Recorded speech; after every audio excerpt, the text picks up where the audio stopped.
नमस्ते छात्रों। हम अपने पिछले अवधि में व्यायाम नामक पाठ को पढ़ रहे थे। उसके अंतर्गत हमने देखा था कि वहाँ पे कह रहे थे कि पहला सुख निरोगी काया, जो कहावत है, इसके बारे में हमने देखा था। शुरुआत में हमने इसके बारे में देखा था कि सबसे पहला सुख क्या है।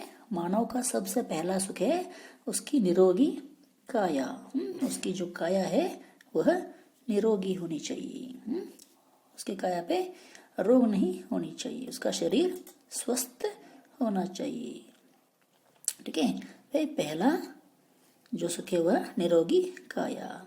और उसके बाद में हमने देखा था कि कालिदास द्वारा कही हुई बात क्या, शरीरम माध्यम, शरीरम माध्यम खलु धर्म साधनम।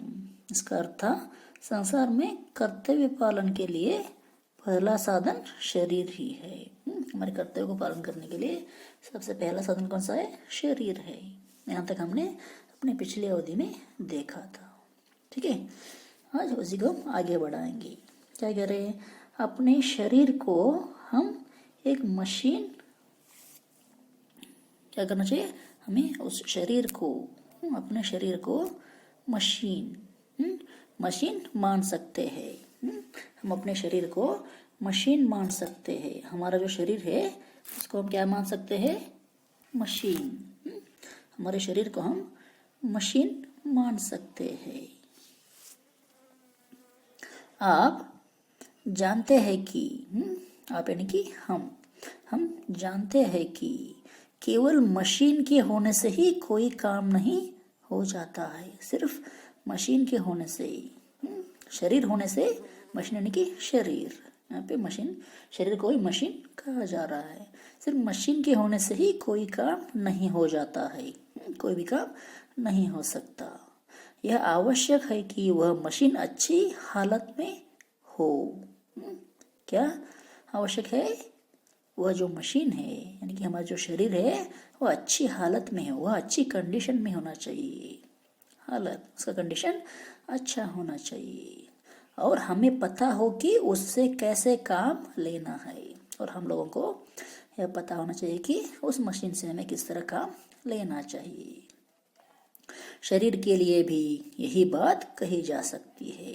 जिस तरह शरीर को कहते हैं, और जो मशीन क्या होनी चाहिए? कंडीशन होनी चाहिए, अच्छी होनी चाहिए। और उस मशीन से हम किस तरह काम ले सकते हैं इस बारे में हमें मालूम होना चाहिए। उसी तरह शरीर के बारे में भी हम कह सकते हैं। यदि हम चाहते हैं कि इस जीवन यात्रा में, हमारा जो जीवन यात्रा है, जो सफर है, जीवन यात्रा में हमारा यह शरीर रूपी यंत्र, हमारा जो शरीर रूपी जो यंत्र है, अंत तक ठीक ठीक काम देता रहे, एंडिंग तक ठीक ठीक काम देता रहे, तो इसे प्रारंभ से ही स्वस्थ रखना चाहिए। शुरुआत में ही इसको क्या करना चाहिए? स्वस्थ रखना चाहिए। मशीन को किस तरह ऑयलिंग वगैरह करके स्वस्थ रखते हैं, सर्विसिंग वगैरह करके जिस तरह मशीन की कंडीशन को हम ठीक बनाए रखते हैं, वैसे ही हमारे शरीर के कंडीशन को भी क्या करना चाहिए? स्वस्थ रखना चाहिए। शुरुआत में से ही स्वस्थ रखना चाहिए। शरीर को स्वस्थ रखने के लिए व्यायाम एक बहुत महत्वपूर्ण उपाय है। इस शरीर को स्वस्थ रखने के लिए क्या है? जो व्यायाम है वह बहुत ही महत्वपूर्ण एक उपाय है, एक आइडिया है। यदि हम किसी मशीन से बहुत समय तक काम न ले तो कालांतर में उसमें जंग लग जाएगी।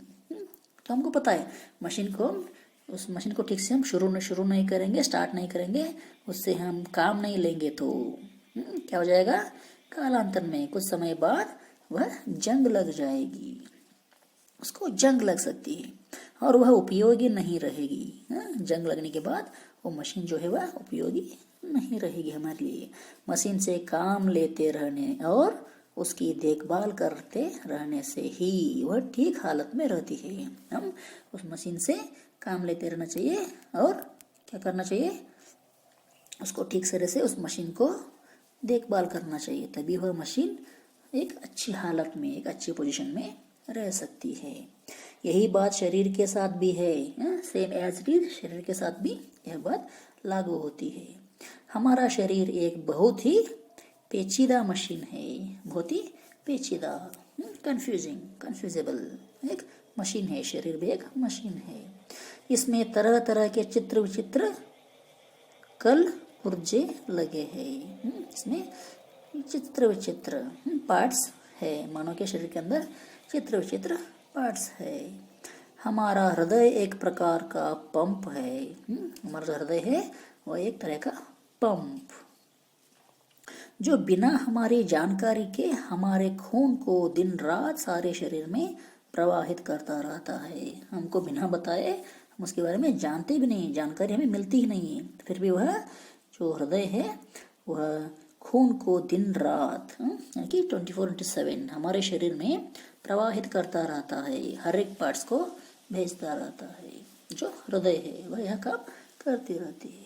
हमारे फेफड़े निरंतर सांस लेने और छोड़ने की क्रिया करते रहते हैं। हमारे जो फेफड़े है, जो श्वासकोश कहते हैं, जो फेफड़े है, जो लंग्स है, लंग्स फेफड़े यानी कि लंग्स, जो लंग्स है बॉडी में वह क्या करते हैं, निरंतर सांस लेते रहते हैं, लेने और छोड़ने की क्रिया करते रहते हैं। वह एक सांस लेने और छोड़ने की क्रिया काम करती रहती है। जिगर, तिल्ली, गुर्दे और आंती आदि शरीर के अन्य अनेक अंग इसी प्रकार अपना अपना कार्य करते रहते हैं। और भी जितने भी पार्ट्स है बॉडी के अंदर, जिगर है, तिल्ली है, गुर्दे है और आंते है, आदि शरीर के अन्य अनेक अंग किसी प्रकार अपना कार्य करते रहते हैं। इस तरह अपने अपने जो काम है वह बॉडी के पार्ट्स करते रहते हैं और हमें पता भी नहीं चलता, और हम लोगों को इसके बारे में पता भी नहीं चलता। इस तरह यहाँ पे क्या कह रहे हैं, हमारे बॉडी जो है क्या है, एक मशीन रूपी है, एक मशीन के प्रकार है। जिस तरह मशीन काम करता है उसी तरह हमारा बॉडी भी काम करती है। और जितने हमारे अंदर जो पार्ट्स है वह कौन कौन से काम करते हैं, अपने अपने निजी काम करते रहते हैं। इसके बारे में यहाँ पे बताया जा रहा है। ठीक है, आज की अवधि में इतना काफ़ी है। हम अपनी कल की अवधि में आगे के बारे में देखेंगे। ठीक है, धन्यवाद।